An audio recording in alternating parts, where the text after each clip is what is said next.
Bismillahirrahmanirrahim. Assalamu alaikum. Finally, we are approaching towards the final section of The Wasteland by T.S. Eliot, and the final section is What the Thunder Said. So it is longest of the five, and it is built on the images of death. अगर हम final section की बात करें what the thunder said की, तो जैसे कि हमने पिछले सेक्शंस देखे, जितने भी पिछले हमने 4 सेक्शंस देखे, चाहे वो द बरियल ऑफ डैड था या गेम ऑफ चेस था या द फायर सरमन था या डेथ बाय वाटर, उसमें हमने जो वेस्ट लैंड की प्रॉब्लम्स और मीनिंगलेसनेस और जो बैरनेस को पोर्ट्रे किया है इलियट ने, वो सब प्रॉब्लम्स हमने देखे. जो ये सेक्शन है, फाइनल सेक्शन है, इसमें फाइनली हम उन सब प्रॉब्लम्स की रेमेडीज़ और सॉल्यूशंस को देखेंगे.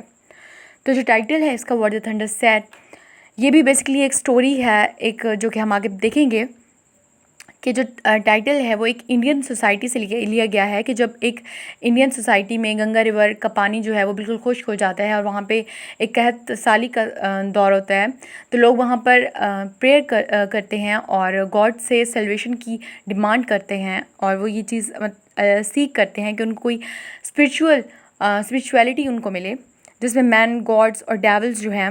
वो जब प्रे करते हैं तो उनको जो आंसर किया जाता है गॉड की तरफ से वो एक थंडर के ज़रिए उनको आंसर किया जाता है. तो ये चीज़ हम देखेंगे और ये इसके टाइटल की सिग्निफिकेंस थी. जो सेक्शन है व्हाट द थंडर सेड का पहला सेक्शन वो स्टार्ट होता है जीसस क्राइस्ट की क्रूसिफिकेशन से. एक सीन इलियट जो है वो पोर्ट्रे करते हैं कि किस तरह जब जीसस क्राइस्ट की क्रूसिफिकेशन हो रही थी तो किस तरह लोग जो है वो उनके हाथ में टॉर्च थी और वो लोग सब के सब जो है जब जीसस क्राइस्ट को क्रूसिफाइड किया जा रहा था तो वहाँ पे जितने भी वो लोग थे जो उनकी इम्प्रिजनमेंट के हक़ में थे, जो उनकी रिलीज़ होने के हक़ में थे, तो वो सब लोग जो है वो उनकी शाउटिंग और उनकी क्राइज जो है वो स्टार्ट हो गई. और वहाँ पे हमें ये चीज़ दिखाई गई कि किस तरह जो लोग हैं वो वहाँ पर ज़िंदा खड़े थे, लेकिन जब उन्होंने क्राइस्ट की क्रूसिफिकेशन को वो एक सीन देखा तो उस टाइम वो लोग ज़िंदा थे लेकिन वो मरने वालों से बदतर थे. वहाँ पर वो ज़िंदा तो थे लेकिन ज़िंदा लाशों की तरह थे. और उधर ही अगर हम इसी सिचुएशन को ऑपोजिट करके देखें तो जब क्राइस्ट की क्रूसिफिकेशन होती है तो लोगों के लिए अपेरेंटली वो डेड थे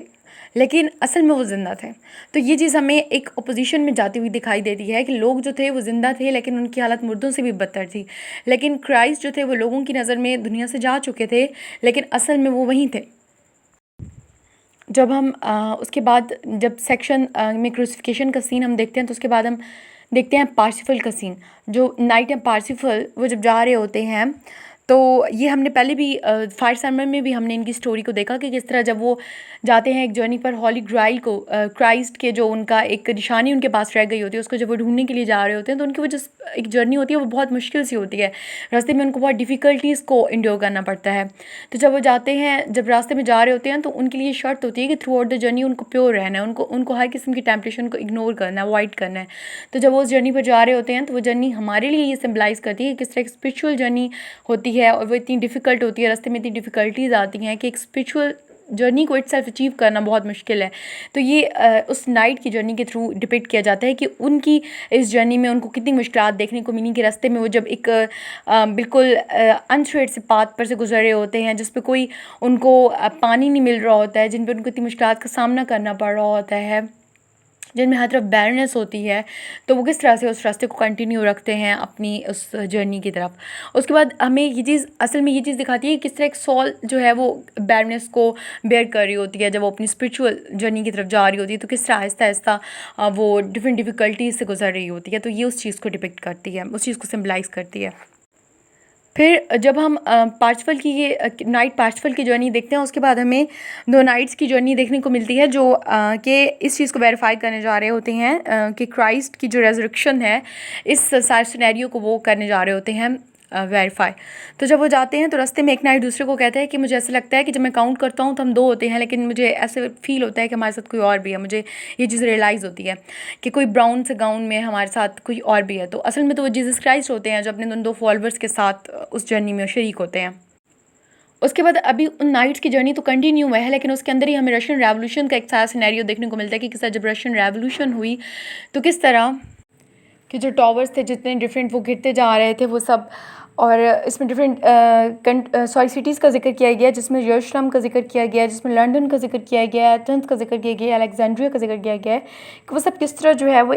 उनमें लैक ऑफ स्पिरिचुअलिटी थी और वो किस तरह एक अनरियल सिटी के तौर पे दिखाए जा रहे हैं। क्योंकि उनकी जैसे पहले भी जिक्र हो चुका है कि इन सिटीज़ में इतनी ज़्यादा स्पिरिचुअलिटी लैक कर रही थी कि वहाँ पर जो लोग थे वो बिल्कुल हम कह सकते हैं कि उनकी जो इनर पीस था वो गायब हो चुका था, वो एक खोखली ज़िंदगी गुजार रहे थे।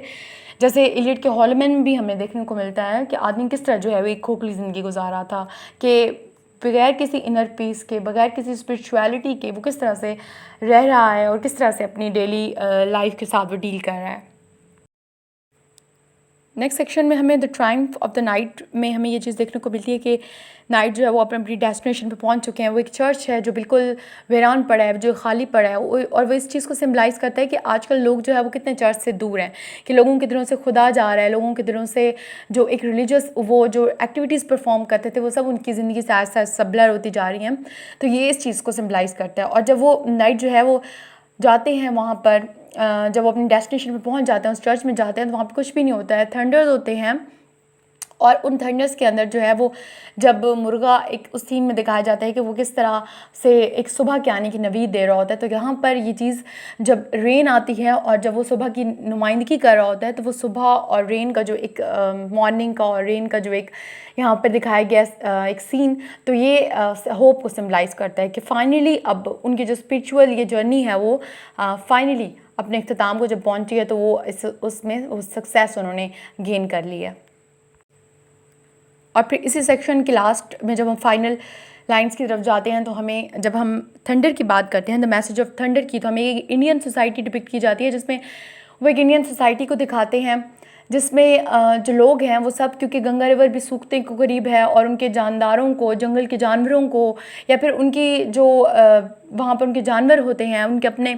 या फिर वो जहाँ जो भी जानदार हैं वहाँ पे उस सोसाइटी में जो लोग हैं, उन सबको किस तरह से एक कहत बर्दाश्त करना पड़ा है। उनके पास खाने को कुछ नहीं है, पीने को कुछ नहीं है, और वो किस तरह से एक बैरनेस को बेयर करने पर मजबूर हैं। तो वो क्या करते हैं कि वो प्रे करते हैं और वो सल्वेशन के लिए, स्पिरिचुअलिटी के लिए हाथ फैलाते हैं। तो थंडर जो है वो उनको रिप्लाई करता है। अब थंडर जो रिप्लाई करता है, उनको आंसर करता है, वो 3 बार वो उनको रिप्लाई करता है और 3 बार वो डा डा डा के वर्ड प्रोनाउंस करता है। और उसकी जो अटरेंस है 3 बार डा बोलने की, उसकी भी मीनिंग है। तो जो पहला डा होता है उसका मतलब होता है गिव, जो दूसरा होता है उसका मतलब होता है सिंपथाइज, और जो तीसरा होता है उसका मतलब होता है कंट्रोल। और रिस्पेक्टिवली ये किसके लिए बोले जाते हैं? लेजेंड्स, मैन और गॉड्स के लिए। अब ये जो हमारे पास 3 वर्ड्स हैं डा, और जब वो 3 बार प्रोनाउंस करता है थंडर, तो इसका क्या मतलब है कि वो जितनी भी पहले प्रॉब्लम्स इलियड ने डिपिक्ट की, पोर्ट्रे की, उन सब प्रॉब्लम्स को वो कहते हैं कि जो रेमेडी है, जो सोल्यूशन है, वो इन 3 वर्ड्स में है, give, sympathise and control. In 3 words में उन जो जितनी भी प्रॉब्लम्स हैं उन सब का हम कह सकते हैं कि सोल्यूशन है। कि अगर एक इंसान ने स्पिरिचुअलिटी की तरफ जाना है, एक इंसान ने अपनी ज़िंदगी में सक्सेस को अचीव करना है, एक इंसान ने रियल, हम जिसको कहते हैं कि वो सक्सेस नहीं जो मटेरियलिस्टिक चीज़ों में है, बल्कि जो उसके इनर पीस है, अगर उस चीज़ को उसने अचीव करना है उसने, तो फिर उसके लिए उसको ज़रूरी है कि उसको इन 3 चीज़ों को लाज़मी अपनी ज़िंदगी का हिस्सा बनाना पड़ेगा। उसके बाद फिर फिशर किंग का रेफरेंस आता है, जो वहाँ पे बैठे होते हैं और वो इस तरह एक मेडिटेशन के प्रोसेस में होते हैं। वो बात कर रहे होते हैं कि किस तरह वो लोगों को इस सब चीज़ों से निजात दिलाएं, या किस तरह वो लोगों को इन ज़िंदगियों से निकालें जो इनकी अपनी क्रिएट की हुई हैं। कि यहाँ पर जितनी भी लोग जो है वो पीस को सीख करना चाहते हैं, तो उस पीस को कैसे सीख किया जाए। तो वहाँ पर दोबारा से कुछ मिक्स्ड लैंग्वेजेस की फ्रेजेस इलियट जो है वो यूज़ करते हैं, और एंड पे फिर वो इंडियन ही से कुछ वर्ड्स लेते हैं, शांति, शांति और शांति जिसका मतलब है कि पीस, और उससे वो ये चीज़ बताते हैं। फाइनली अपने रीडर्स को वो ये मैसेज देते हैं कि अगर उन्होंने पीस लेना है तो ये सिर्फ़ और सिर्फ, और अगर वो अपनी रेस्टोरेशन चाहते हैं इस लाइफ की, तो वो सिर्फ़ और सिर्फ पीस से ही वो गेन कर सकते हैं। मतलब कि इलियट की हम कह सकते हैं कि जो फाइनल प्रोनाउंसमेंट है वो ही यही है कि through peace will humanity ultimately be able to restore its life. और ये हमारे पास इसके 5 सेक्शंस थे, जिसमें हमने पहले 4 सेक्शंस देखे, उसमें हमने प्रॉब्लम्स देखी, डिफरेंट सोसाइटीज़ देखी, उनका कंपैरिजन देखा, पास्ट और प्रेजेंट का कंपैरिजन देखा, और फाइनली हमने फिर ये लास्ट सेक्शन देखा और इसमें हमने उन प्रॉब्लम्स की रेमेडीज़ देखी। और यहाँ पर हमारी ये जो वेस्टलैंड है इसका फाइनल सेक्शन ख़त्म होता है।